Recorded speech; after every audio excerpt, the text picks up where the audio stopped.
Website pen testing या bug bounty hunting हम start करें उससे पहले ये पता होना चाहिए कि वेबसाइट कैसे वर्क करती है। वो कैसे, हम कोई रिक्वेस्ट सेंड करते हैं, हम कोई भी डोमेन या वेबसाइट विजिट करते हैं तो कैसे बैकएंड में पूरा वर्क होता है। सो ये जो कोर्स है ये ध्यान में रख के बनाया है कि जो भी ये कोर्स है वो पूरा का पूरा बिगनर के लिए है, कि जिसको कोई उतना प्रोग्रामिंग नॉलेज या टेक्नोलॉजी का नॉलेज उतना ना हो। तो इसलिए ये कोर्स में हम देखेंगे कि वेबसाइट कैसे जनरली वर्क होता है। सबसे पहले कि व्हाट इज़ वेबसाइट। वेबसाइट अगर मैं बोलूँ कि google.com वेबसाइट है, facebook.com वेबसाइट है, तो वो उसका मतलब क्या हुआ। तो उसका मतलब हम ऐसे कर सकते हैं कि कोई भी कंप्यूटर या कोई भी सर्वर क्या है, वो एक टाइप का कंप्यूटर ही है कि जिसके अंदर रैम है, हार्ड डिस्क है एंड वो इंटरनेट से कनेक्टेड है, बस और कुछ नहीं। अगर मैं बोलूँ कि वेबसाइट, तो उसका मीनिंग क्या, कि कोई भी एक कंप्यूटर होगा कि जिसके अंदर कोई ऑपरेटिंग सिस्टम होगी, विंडोज़ हो गया, लिनक्स हो गया, कुछ भी, उसके साथ वेब सर्वर होगा, लाइक अपाची हो गया, माई एसक्यूएल हो गया, एक्सेट्रा एक्सेट्रा। ये वेब सर्वर क्या करता है कि सब, अब आप मान लो कि आपके पास 15-20 अलग अलग वेब पेजेस है, सबका अलग अलग डेटाबेस है, एक साथ हंड्रेड्स ऑफ यूज़र एक्सेस कर रहे हैं, तो आपको पूरा प्रॉपरली मैनेज करना पड़ता है। तो उसके लिए हम जनरली वेब सर्वर का यूज़ करते हैं। वेब सर्वर इज़ लाइक आपका नॉर्मल कंप्यूटर या नॉर्मल जो आप पीसी या डिवाइस हो, उसके अंदर आप अपाची या माई एसक्यूएल, मोंगोडीबी, एनजीएनआईएक्स ऐसे सर्वर्स को इंस्टॉल करते हो, तो उसको वेब सर्वर कह देते हैं। बस यही है। अगर मेरे को अपने लैपटॉप से या अपने पीसी से मेरे को वेबसाइट होस्ट करनी हो तो मैं वो भी कर सकता हूँ। मेरे को सिर्फ एक डिवाइस चाहिए कि जिसके अंदर रैम हो, जिसके अंदर मेमोरी हो एंड वो इंटरनेट से कनेक्टेड हो, तो वो हम वेबसाइट क्रिएट कर सकते हैं। अभी तो दूसरा कि वेबसाइट कैसे क्रिएट होती है, तो आप में से किसी को पता होगा कि HTML, hyper text markup language, हम HTML का यूज़ करते थे कि बेसिक वेबसाइट वगैरह क्रिएट करने के लिए, उसमें टैग्स वगैरह होता था। तो वैसे ही और भी बहुत सारी लैंग्वेजेस है, जैसे PHP हो गया, पाइथन हो गया, रिएक्ट है, जावास्क्रिप्ट है, फिर फ्लटर है। ये सारी अलग अलग टेक्नोलॉजीज है कि जिसकी मदद से हम वेबसाइट को डिज़ाइन करते हैं। ये एक और एस्पेक्ट है कि इसमें भी हम बग्स वगैरह निकाल सकते हैं, ये बात की बात है। उसके बाद web application is executed on a server and not on the clients device, कि अगर आप google.com विजिट करते हो वेबसाइट, तो पूरा का पूरा google.com का जो सर्वर है, जो प्रोसेसिंग है, वो आपके क्लाइंट में इंस्टॉल नहीं है, वो रिमोट सर्वर पे इंस्टॉल है, आप सिर्फ उसको एक्सेस कर रहे हो। ये मेन थिंग है। तो इसलिए यहाँ पे दो चीज़ आ गई कि एक हो गया सर्वर साइड, दूसरा हो गया क्लाइंट साइड। सर्वर साइड यानी जहाँ पे पूरे के पूरे वेबसाइट होस्टेड है, उसमें भी बग्स हो सकते हैं, उनके सर्वर में बग्स वो हो गया सर्वर साइड। दूसरा क्लाइंट साइड, कि हम लोग जो वेबसाइट एक्सेस कर रहे हैं as a client, as a end user, तो अगर हम वो यूज़र को मैनिपुलेट कर पाए, यूज़र कुकी स्टील कर पाए, अकाउंट टेक ओवर कर पाए, या वो जो क्लाइंट साइड का जो एरिया होता है, कोडिंग कह लो या जो भी वेब पेजेस है, उसमें अगर बग हो तो उसको क्लाइंट साइड वर्नेबिलिटी कहते हैं। तो दो हो गया, एक सर्वर साइड एंड दूसरा क्लाइंट साइड। अभी हम देखते हैं कि कैसे नॉर्मली वेबसाइट्स वर्क करता है। अगर आप आपके ब्राउज़र में google.com विजिट कर रहे हो तो एक्चुअली में वो कैसे रन होता है। तो जैसे ही आप अपने ब्राउज़र में google.com सर्च करोगे, वो पहले DNS सर्वर को रिक्वेस्ट जाएगा। DNS सर्वर क्या है? डोमेन नेम सिस्टम हम इसको कहते हैं। ये क्या करता है कि जो भी वेबसाइट का नेम है उसको उसके रिगार्डिंग आईपी एड्रेस में कन्वर्ट करेगा। ये google.com है, उसका आईपी एड्रेस ये है, तो इसकी ज़रूरत क्यों है। आपको जैसे जो कंप्यूटर्स होते हैं उनको ये नहीं पता चलता कि google.com को असाइन करना है, facebook.com को असाइन करना है, instagram.com को असाइन करना है, पर जो बैकएंड में पूरा वर्क करता है वो एक आईपी एड्रेस पे वर्क करता है, कि हर एक वेबसाइट का उसका यूनिक आईपी एड्रेस होता है, ताकि वो एक दूसरे से कनेक्ट कर पाए ओवर द इंटरनेट।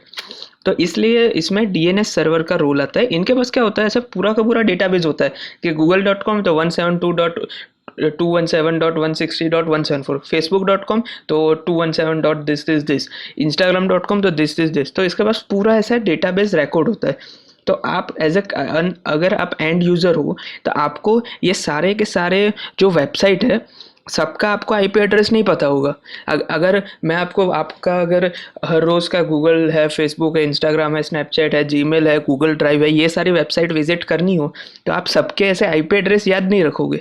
तो इसलिए आप क्या करोगे, सिर्फ google.com या gmail.com को ही आप विजिट करोगे एंड आपका जो डीएनएस सर्वर होगा, बाय डिफ़ॉल्ट डीएनएस सर्वर एक गूगल का होता है 8.8.8.8 आईपी पे, कि जो आप उसको रिक्वेस्ट सेंड करो कोई भी वेबसाइट का तो उसके अकॉर्डिंग आपको आईपी एड्रेस सेंड करते हैं। एंड कुछ कुछ जगह जो आपका इंटरनेट सर्विस प्रोवाइडर होता है, जो आईएसपी कह लो, तो जो इंटरनेट सर्विस प्रोवाइडर होता है उसके पास भी उसका खुद का डीएनएस सर्वर होता है, तो उसके थ्रू भी ये कन्वर्जन होता है, तो डिपेंड्स करता है। देन तो जैसे ही मैंने google.com किया, डीएनएस सर्वर अपने डेटाबेस में देखेगा कि अच्छा google.com तो उसका आईपी एड्रेस है 172.217.160.174। फिर ये क्या करेगा, इसको कन्वर्ट करके ये जो आईपी एड्रेस है वो ओवर द इंटरनेट इसको सेंड करेगा ये वाले आईपी एड्रेस पे रिक्वेस्ट। तो इंटरनेट सर्विस प्रोवाइडर फिर क्या करेगा, सपोज मैं अभी इंडिया में हूँ एंड यूएस में गूगल का सर्वर है, तो इंटरनेट सर्विस प्रोवाइडर जो मेरे लोकल एरिया से उसको नेशनल लेवल पे लेके जाएगा मेरे पैकेट को। उसके बाद जो ग्लोबल रीजन पे जो जैसे पैकेट्स ट्रांसफ़र होते हैं, डेटा ट्रांसफ़र होता है, वैसे करके यूएसए में या कहीं पे भी जो गूगल का वेब सर्वर होगा उसको ये रिक्वेस्ट जाएगी कि ये जो पर्सन है वो google.com विजिट कर रहा है। गूगल के वहाँ पे सर्वर्स होंगे, वेब सर्वर्स के, जहाँ पे ऑपरेटिंग सिस्टम्स इंस्टॉल होती है या सब जो प्रोग्राम्स फाइल होंगे, डेटाबेस फाइल होंगे, वो सारा का सारा उनका पूरा प्रॉपर वेब सर्वर्स होंगे। तो वहाँ पे रिक्वेस्ट जाएगी। फिर गूगल क्या करेगा, ये रिक्वेस्ट के अकॉर्डिंग उसको रिस्पॉन्ड करेगा कि ये जो रिक्वेस्ट आई, तो सपोज google.com है, हाँ तो google.com का जो index.html पेज है वो मेरे को वापस रिटर्न करना है।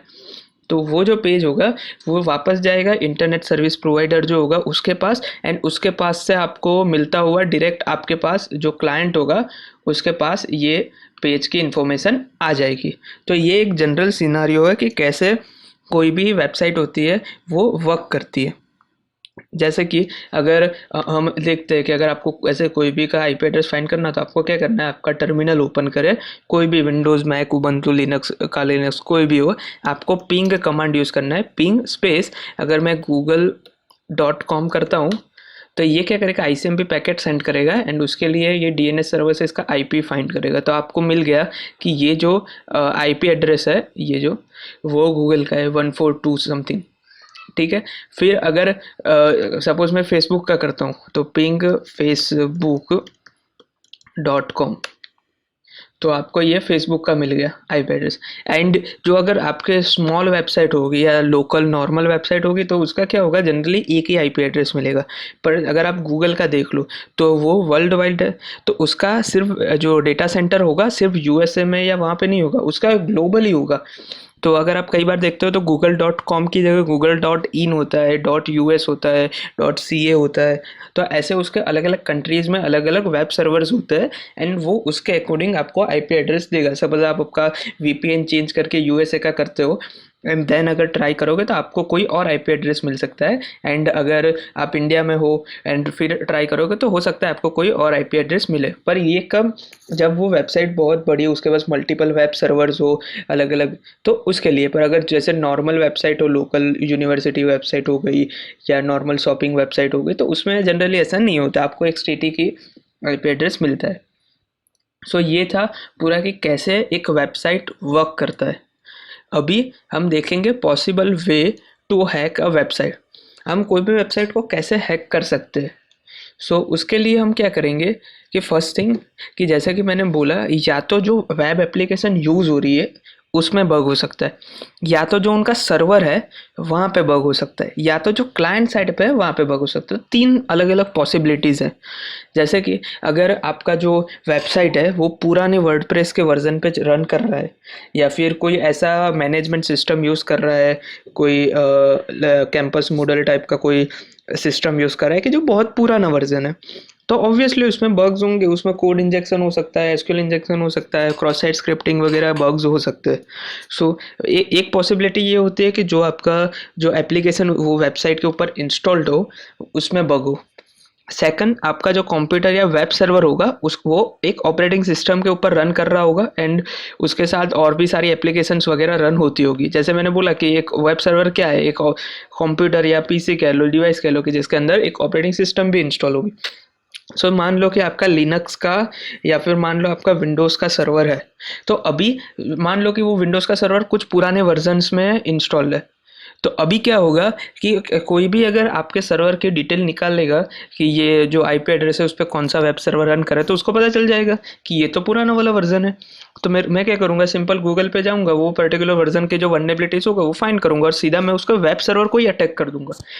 तो अभी यहाँ पे देखो ये कहते हैं सर्वर साइड अटैक, क्यों? क्योंकि हमने सीधा उसका मेन सर्वर को ही अटैक किया है, उसमें ही बग निकाला है। एंड अगर आपको कभी सर्वर साइड वर्नेबिलिटीज मिलती है तो वो बहुत ही ज़्यादा इम्पैक्टफुल रहता है, क्योंकि अगर आप कोई पर्टिकुलर सर्वर को एक्सप्लोर करते हो तो उसका मीनिंग कि आपका पूरा का पूरी जो वेबसाइट के ऊपर कंट्रोल हो गया, आप पूरे के पूरे वेबसाइट को इम्पैक्ट कर सकते हो। इसलिए ये कंपेयर टू ज़्यादा सीरियस होता है। फिर वो डिपेंड करता है बग टू बग कि आपको किस टाइप की वल्नरेबिलिटी मिलती है। Then third one is humans program और website for end user. Suppose आज मैंने एक वेबसाइट बना दी, वो वेबसाइट एकदम लेटेस्ट अपाची वर्जन रन कर रहा है, बैकएंड पे जो ओएस है वो भी एकदम लेटेस्ट वर्जन पे, सब कुछ लेटेस्ट वर्जन पे है। पर जो मैं प्रोग्राम लिखूंगा फ्रंट यूज़र को दिखाने के लिए, जो कोई HTML फाइल ले लो या PHP फाइल ले लो, उसमें मैं बग्स हो या फिर जैसे हमने लास्ट वीडियो में देखा कि एक पिंग कमांड था, तो वो क्या कर रहा था, जो फ्रंट एंड पे जो यूज़र ने इनपुट दिया था वो इनपुट को ले रहा था एंड बैक एंड पे सिर्फ एग्जीक्यूट कर रहा था। तो बैक एंड पे क्या था कि एक ऐसा पिंग करके सपोज कमांड रन करेगा तो क्या होगा कि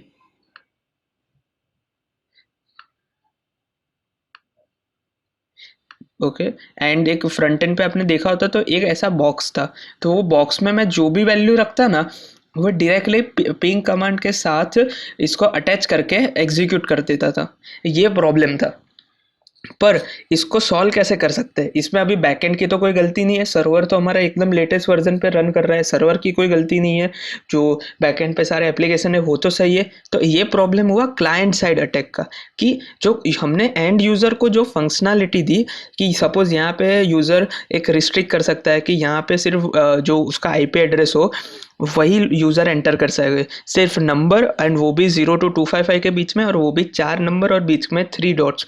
यूज़र को क्या ये वैलिडेशन ऐड करना पड़ेगा कि कोई भी यूज़र उसके अलावा कोई कमांड रन करना ट्राई करे, सपोज यहाँ पे ls मैंने रन कर दिया या ऐसा कोई भी और एंटर करे ना, तो ये रिजेक्ट कर दे या फिर ये रिक्वेस्ट जाने ही ना दे। तो ये एक पॉसिबल सॉल्यूशन हो सकता है। पर आप देख सकते हो कि ये इसकी जो प्रॉब्लम हुआ, ये जो वल्नरेबिलिटी, ये इसमें सर्वर की कोई गलती नहीं है, जो वेब एप्लीकेशन की गलती नहीं है, जो क्लाइंट साइड पे जो हुआ वहाँ पे ये मिस्टेक है। तो ऐसे हम बहुत सारे और भी अटैक्स देखेंगे कि कुछ कुछ ऐसे कमांड इंजेक्शन होंगे कि ये क्लाइंट की वजह से हो, पर कुछ कमांड इंजेक्शन सर्वर जो ओल्डर वर्जन रन कर रहा हो या सर्वर में कोई पोर्ट्स ओपन हो गए हो उसकी वजह से भी हो सकता है। सो हम ये सारी चीज़ें देखेंगे आगे के कोर्स में कि कैसे हम पर्टिकुलर कोई वेबसाइट को हैक कर सकते हैं या कैसे उसका बग्स फाइंड करेंगे एंड ऑल। तो ये था बेसिक ऑफ वेबसाइट कि कैसे वेबसाइट वर्क करता है। एंड नेक्स्ट वीडियो से हम इंफॉर्मेशन गैदरिंग है, जैसे मैंने बोला था सब डोमेन्स फाइंड कर सकते हो एक्सेट्रा एक्सेट्रा, वो हो गया। एंड देन जो जो लैब्स होगी उसमें सारे बग्स वगैरह निकालने का ट्राई करेंगे। सो ये थे पूरा ओवरफ्लो। तो मिलते हैं नेक्स्ट लेक्चर में।